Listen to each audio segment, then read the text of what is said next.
This is how you start. You start on a plane with your son next to you. So I'm gonna take a wild guess that this plane ride is not gonna end very well for Well, the hero. things go bad pretty quickly. I've got a flight in a couple days. Don't do this. It's like watching Final Destination and then not wanting to travel anywhere. Yep, it can never go well for a video game airplane ride. But this time you get to survive. Oh, yeah. Okay, so that's the start of the forest. Yeah. Oh boy, yeah. That's how you start. And then we get a little more set up here.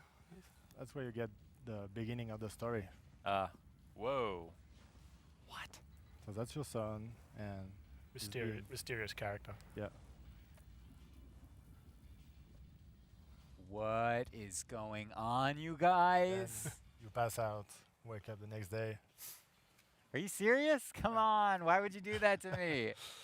This is such a hard way to start a game. Oh man, Yeah, this well, is not what I was You're gonna expecting. tug at the heartstrings right away. Tired, hungry, and you don't know where you are.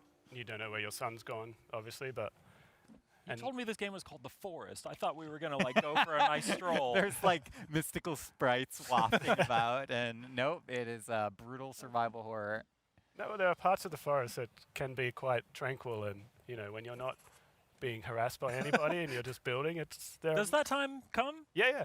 So there are quiet moments. At the beginning of the game is pretty quiet, like Okay. unless you get really unlucky. See how but, pretty it is. You're in a nice forest. It's Yeah. You guys have warm. deceived me once.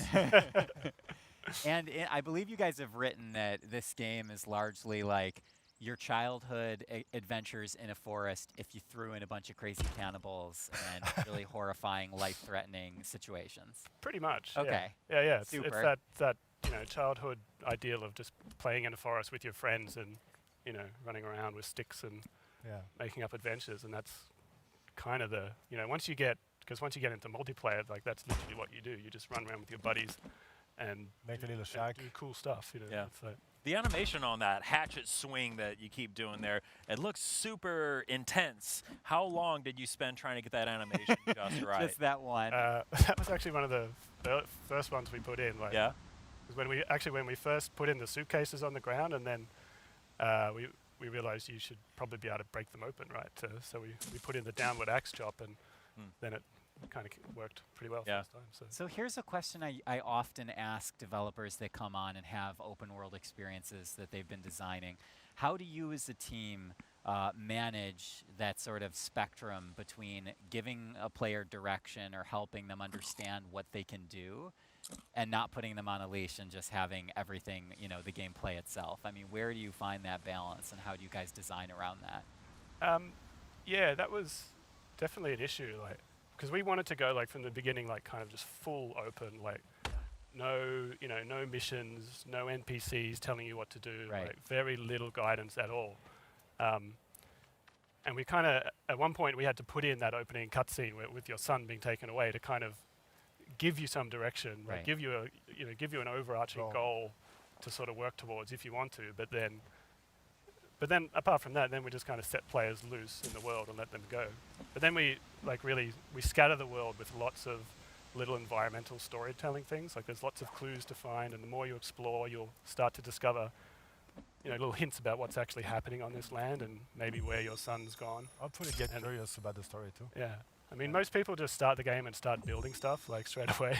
Yeah, And I see norm- we're getting into some building here right now. Yeah, so there Evan's we just go. crafted himself a nice axe, Oh, nice. and he's probably going to chop down a tree soon. There we go. Yeah, I was going to say, so far this seems very peaceful besides the horrific crash at the beginning of the demo. Yeah, well, it's good to have the light to contrast the Yes.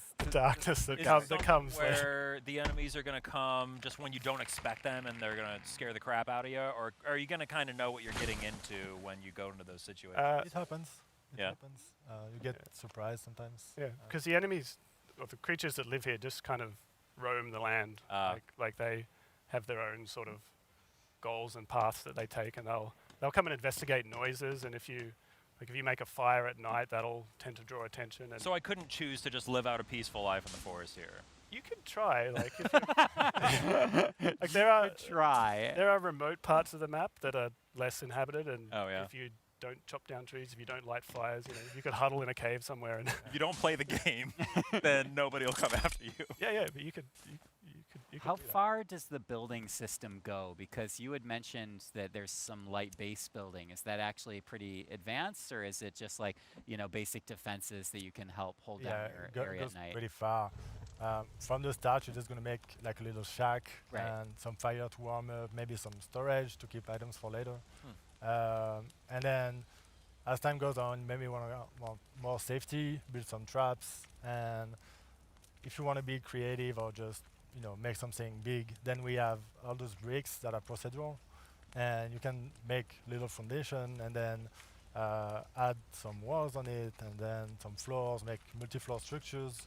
Nice. You Wow. can cut holes in the floors, put some stairs through it, so you can go all the way. So it's like full-on base building going on here. Yeah. Yeah, and And that UI, let me talk about that UI for a Yeah, second. yeah. I'm such a UI junkie, so that looked so nice. But here we're getting a little bit of I think a shack is going to be going up right now, our little cabin Yeah, in the I think it's woods. just putting up a few walls. that's the procedural walls. This is actually exactly what it's like to build. in the Yeah. wilderness, this is how you build. Yeah. I have a question. Is our hero ever going to get to take a bath? Because his arm's looking pretty rough there. Oh yeah, that's a really good question. You can go in water and wash. Oh, okay, Yeah. okay. Yeah, it'll wash off Absolutely. because you can actually get infected if you leave it too long. Oh, really? You'll What? Get, you'll get some negative. I mean, I was making a effects of- gag, but I guess that's actually a mechanic in the game. Yeah. it is. And then tell us a little bit about, there's some stealth components to the forest as well, correct?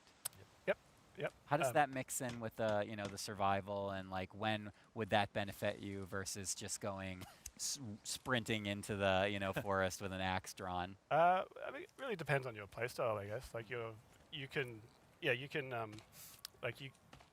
depending where you are in the forest, you get more of a stealth bonus. Like if you're surrounded by trees and crouching and not moving, then you're generally pretty hidden from view. If you go right into a bush and just sit there, then you're basically completely hidden.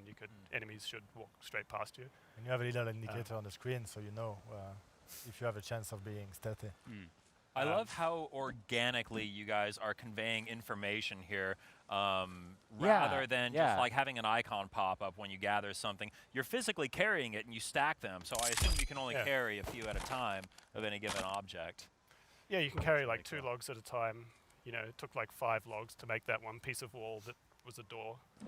So, yeah, I mean, to make a little cabin like that, it's not going to take you that long. Like, Yeah, and I like how 5 you're or 6 trees. you're basically laying out a blueprint of your structure, and Yeah. then you can build it over time, right? Yeah. Yeah, you put it down and then you plonk it down in the world where you want, and that's really good when you're playing with multiple people, because then you can all just come in and start like working on the same object, because everyone sees each other's blueprints.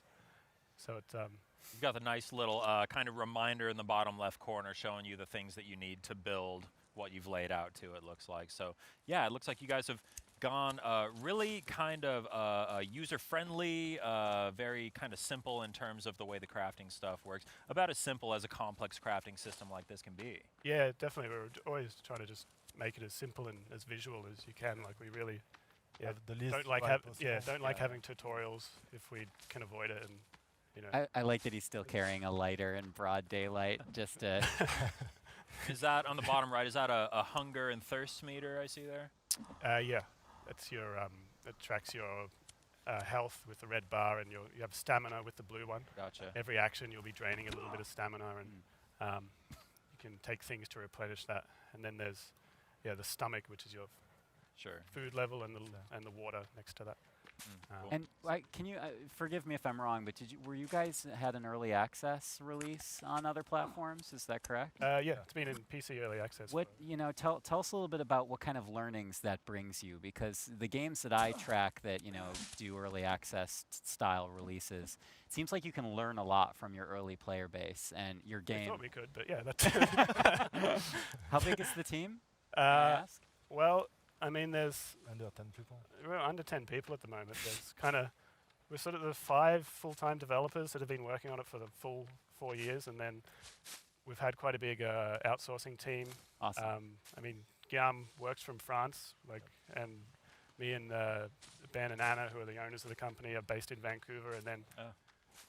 our sound guys were in Australia, and we've had some contractors doing art and things like that over the years, and it's Are you guys a ever global able to get the operation. whole team together to like catch up on things, or just to grab a drink? yeah. Normally when we go to shows like this, like, we'll fly people down and then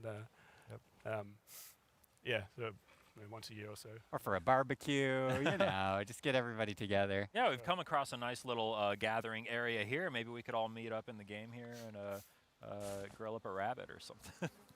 Tell us a little bit about that. When you said co-op, what kind of co-op are we talking about? Is it local? Is it online? How's it set up? It's online. Like one person hosts the game, and then other people join into his game. So it's just peer-to-peer, and it's normally between 4 to 8 people. Oh wow, Is the sort of limit we have. that's still a lot. Yeah. Yeah. But I mean, yeah, it's not supposed to be like a big kind of battle royale between different camps or anything. It's more like Definitely not PvP. Yeah. yeah, it's not designed as PvP. I mean, you could play it that way if you wanted to, but You can grief people. yeah, there's a lot of griefing that goes on. But yeah, the idea is you all crash on the same plane, so you'll have 4 people wake up instead of 1, Oh, I see. and then the game is exactly the same in multiplayer, even in terms of the story. Like you can play through the story content with I 4 see. people versus 1, and yeah, it's just the fun it brings from having other people, because it really changes the tone of the game. Whereas in single player, this is still the kind of idyllic part of it, but once it gets really scary and people say they don't like playing it. Yeah, I imagine that In the- changes when you've that- got more yeah. people. To Yeah, but then back they say, but I play it with my husband in multiplayer and we have a great time. So Yeah. they don't. So we've got just a makeshift spear that we've built here out of a stick, and I saw our player trying to kill some rodents with it earlier. Go Let's see if hunting. we can I get think this. he's aiming for a and- lizard, but And I think we missed that he had found a photograph or something, right, on the ground. Is that was one a of those photograph. environmental story cues you mentioned? all right. Well, we'll see it later. Yeah. Normally- we have There's we have a- rabbits to hunt. We wandered past a like a rope going down into a hole in the ground, which we sadly walked right past. I was kind of hoping they would go down there so we would see what happened. Well, we might be able to go back there if we get enough time, because if we don't run into any enemies. Oh, yeah, right here. Oh yeah. Well, So yeah, what's I don't know, guys. This looks a little we're risky. doing it? all right, we're doing it. going. We're going down. There we go. Get that lighter. So the other part of the game is this vast network of caves that's like all like below the ground. And this is where we keep a lot of the really scary stuff, and also a lot of the higher level items and cool things you might want to collect. But you've got to go through the A lot of high risk, high high- reward. yeah, exactly. Yeah. And a lot of the story content you can find through caves and creatures. What is going on? Those little worms? yeah, this is probably I- not Does time pass? recommended to do this unless you're like more prepared. But Okay. Are you kidding me? yeah. You guys! No! No! Oh, get him! Hey, Yeah! Oh god. I didn't know. I thought this was like a normal forest. This isn't not the a forest anymore. This is the worst kind of forest. Oh god. So wait, if you torch that thing and cook it, could you then eat it? Not that one, but Not that one? Not that one. Not healthy. There's other types you can actually. Oh yeah.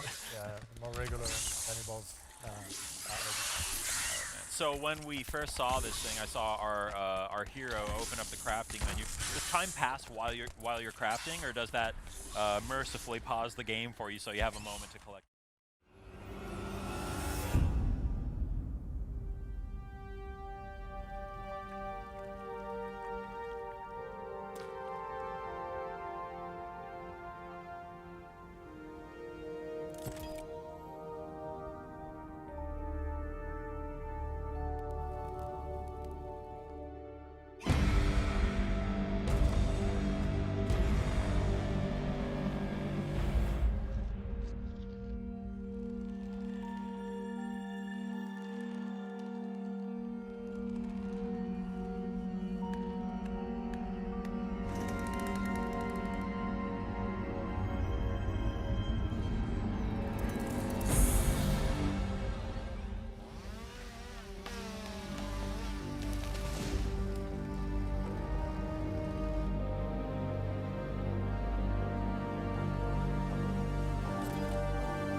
ステーション